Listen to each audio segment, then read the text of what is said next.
जय माता दी दोस्तों, स्वागत है आपका हमारे YouTube चैनल में। आज की इस वीडियो में हम दुर्गा सप्तशती की 10वीं अध्याय का पाठ करेंगे। जब भी आप दुर्गा सप्तशती का पाठ पढ़ें या सुने, उसके पहले कील कवच का पाठ जरूर करें या सुने। पाठ करने के बाद क्षमा प्रार्थना करना या सुनना न भूलें। दुर्गा सप्तशती के पाठ करने का यह नियम है। अध्याय 1 से लेकर अध्याय 9 तक का पाठ मैंने अपने इस चैनल पे डाल दिया है, आप प्लेलिस्ट से जाकर देख सकते हैं। आज 10वां अध्याय में हम शुंभ के वध के बारे में जानेंगे। आइए शुरू करते हैं। श्री दुर्गाय नमः। मैं मस्तक पर अर्ध चंद्र धारण करने वाली शिव शक्ति स्वरूपा भगवती कामेश्वरी का हृदय से चिंतन करती हूँ। वे तपाए हुए सुवर्ण के समान सुंदर है।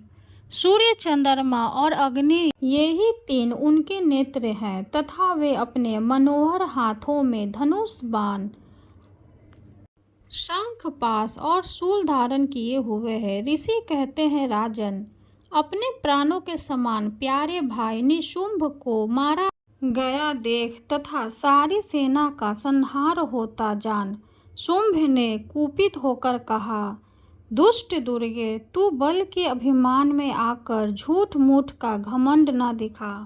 तू बड़ी माननी बनी हुई है, दूसरी स्त्रियों के बल का सहारा लेकर लड़ती है। देवी बोली, ओ दुष्ट, मैं अकेली ही हूँ। इस संसार में मेरे सिवा दूसरी कौन है? देख, ये मेरी ही विभूतियाँ हैं, अतः मुझ में ही प्रवेश कर रही है।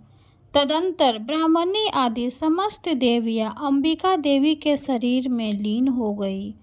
उस समय केवल अंबिका देवी ही रह गई।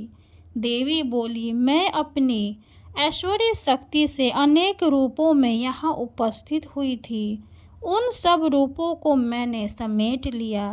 अब अकेली ही युद्ध में खड़ी हूँ, तुम भी स्थिर हो जाओ। ऋषि कहते हैं, तदंतर देवी और शुंभ दोनों में सब देवताओं तथा दानवों के देखते देखते भयंकर युद्ध छिड़ गया। बाणों की वर्षा तथा तीखे शास्त्रों एवं दारुण अस्त्रों के प्रहार के कारण उन दोनों का युद्ध सब लोगों के लिए बड़ा भयानक प्रतीत हुआ। उस समय अंबिका देवी ने जो सैकड़ों दिव्य अस्त्र छोड़े, उन्हें दैत्यराज शुंभ ने उनके निवारण अस्त्रों द्वारा काट डाला। इसी प्रकार शुंभ ने भी जो दिव्य अस्त्र चलाए, उन्हें परमेश्वरी ने भयंकर हुंकार शब्द के उच्चारण आदि द्वारा खिलवाड़ में ही नष्ट कर डाला। तब उस असुर ने सैकड़ों बाणों से देवी को आच्छादित कर दिया। यह देख क्रोध में भरी हुई उन देवी ने भी बाण मारकर उसका धनुष काट डाला। धनुष कट जाने पर फिर दैत्यराज ने शक्ति हाथ में ली, किंतु देवी ने चक्र से उसके हाथ की शक्ति को भी काट गिराया। तत्पश्चात दैत्यों के स्वामी शुंभ ने 100 चांद वाली चमकती हुई ढाल और तलवार हाथ में ले उस समय देवी पर धावा किया। उसके आते ही चंडिका ने अपने धनुष से छोड़े हुए तीखे बाणों द्वारा उसकी सूर्य किरणों के समान उज्जवल ढाल और तलवार को तुरंत काट दिया।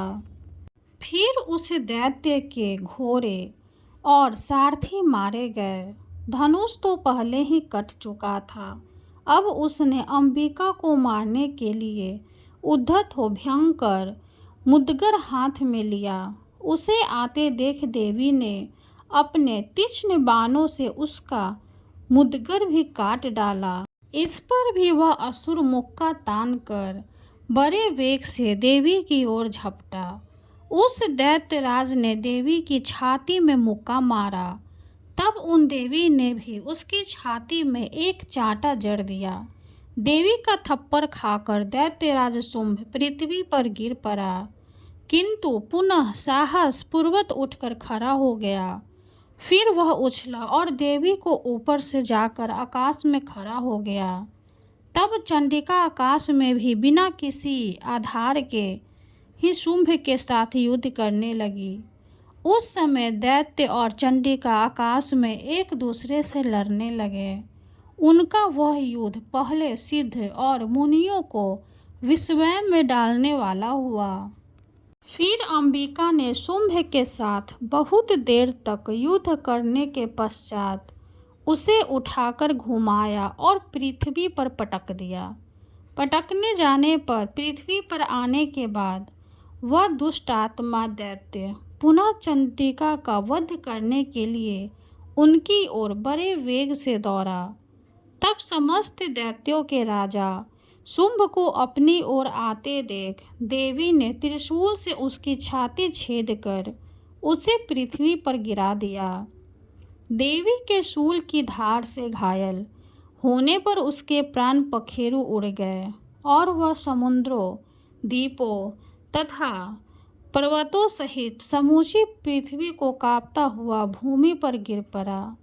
तदंतर उस दुरात्मा के मारे जाने पर संपूर्ण जगत प्रसन्न एवं पूर्ण स्वस्थ हो गया तथा आकाश स्वच्छ दिखाई देने लगा। पहले जो उत्पात सूचक मेघ और उल्कापात होते थे वे सब शांत हो गए तथा उस दैत्य के मारे जाने पर नदियाँ भी ठीक मार्ग से बहने लगी। उस समय शुंभ की मृत्यु के बाद संपूर्ण देवताओं का हृदय हर्ष से भर गया और गंधर्व गण मधुर गीत गाने लगे। दूसरे गंधर्व बाजे बजाने लगे और अप्सराएं नाचने लगी। पवित्र वायु बहने लगी। सूर्य की प्रभा उत्तम हो गई। अग्निशाला भी बुझी हुई आग अपने आप प्रज्वलित हो उठी तथा संपूर्ण दिशाओं के भयंकर शब्द शांत हो गए। इस प्रकार श्री मार्कंडेय पुराण में सार्वजनिक मनवंतर की कथा के अंतर्गत देवी महात्म्य में शुंभ वध नामक 10वां अध्याय पूरा हुआ। बोलो जय माता दी। वीडियो अगर अच्छी लगे तो लाइक कर दें, चैनल को सब्सक्राइब कर दें और कमेंट में जय माता दी जरूर लिख दें। धन्यवाद।